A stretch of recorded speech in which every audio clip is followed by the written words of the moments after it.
Prescott pulls back out of there, ball's out. Addison with the pressure. And the Panthers have taken over. Munnerlyn on the recovery, but Mario Addison coming off a career year, chased down Prescott.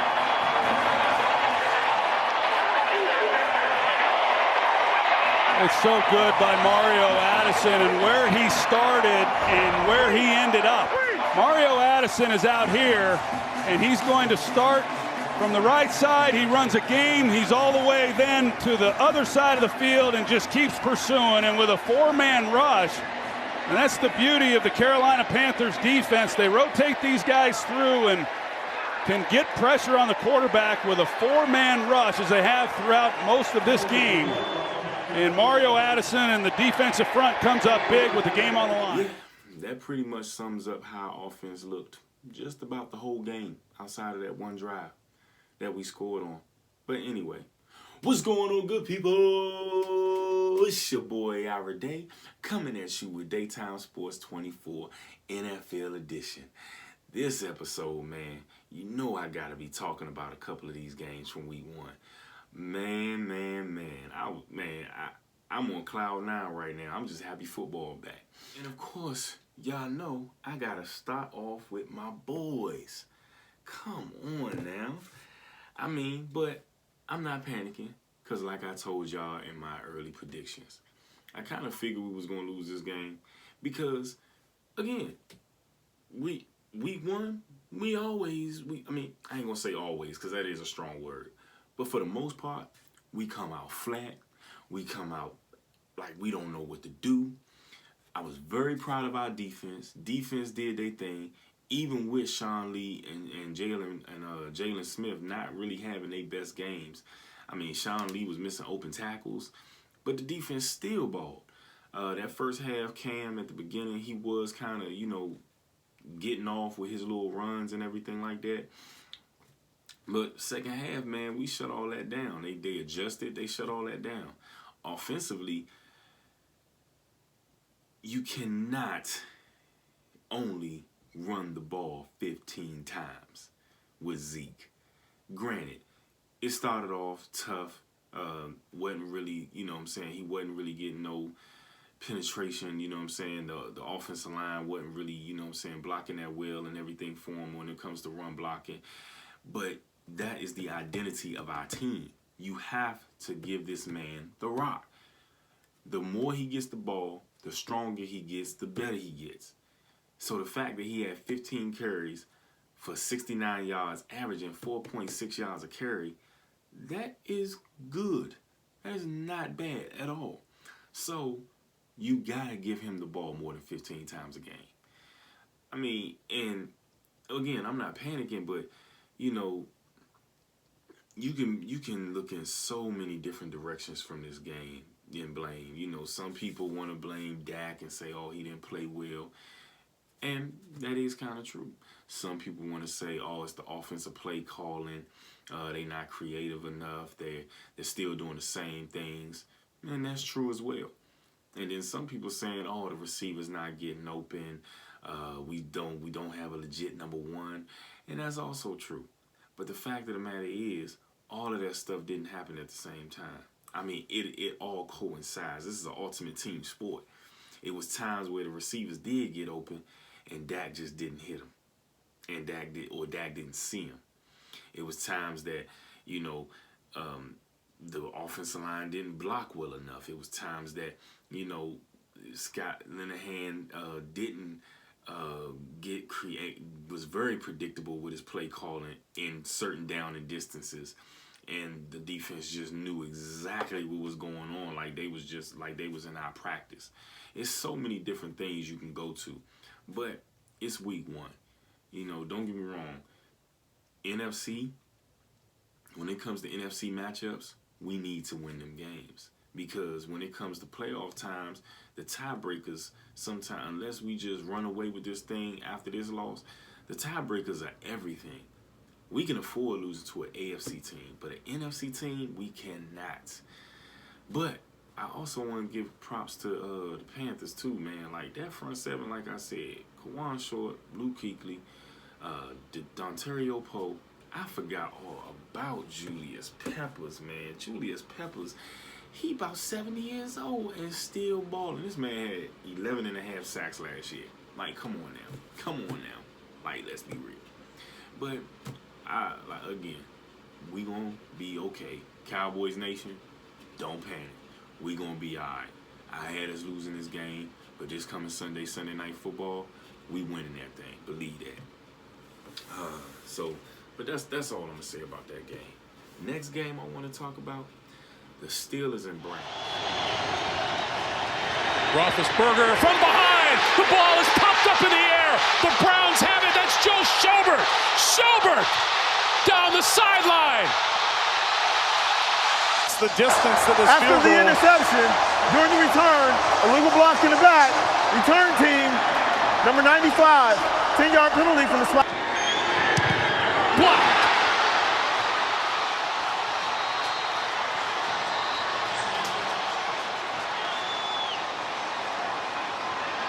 Try to hit it. I know Browns fans are probably happy. And I could be wrong. Maybe you're not. But there is no way you get 6 turnovers and end the game in a tie. Not 6 turnovers and like you turned the ball over 6 times also or 4 times. No. You force 6 turnovers to your 1 turnover and you end the game in a tie, man. That's unacceptable, Cleveland. Come on now.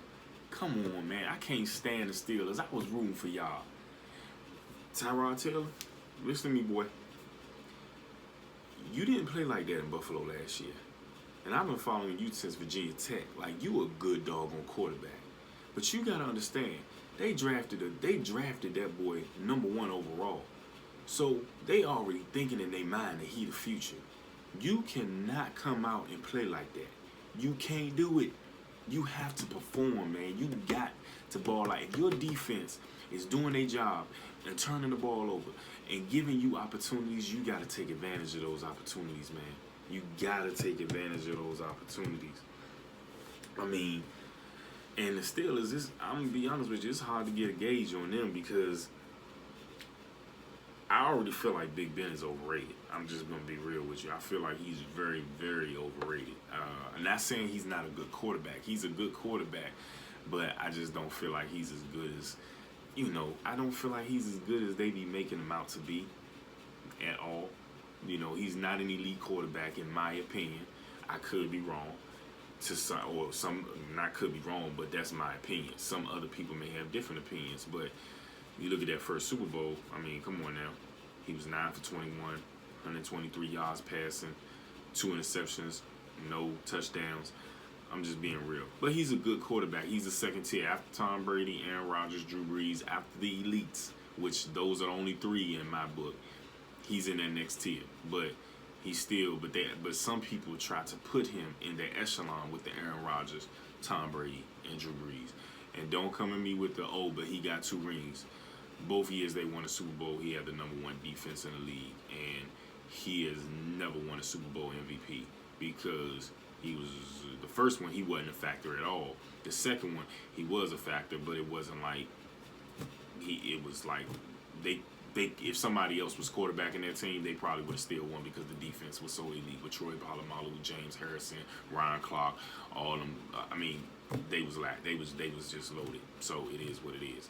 But it is kind of hard to get a gauge on them right now. But typically, because the AFC is so weak, I do feel like they're going to be in it at the end of the year. So that is what it is. But again, when it comes to the Browns, Tyrod Taylor, please, please, please, you better than that, big fella. You better. So come on, man. Ball out.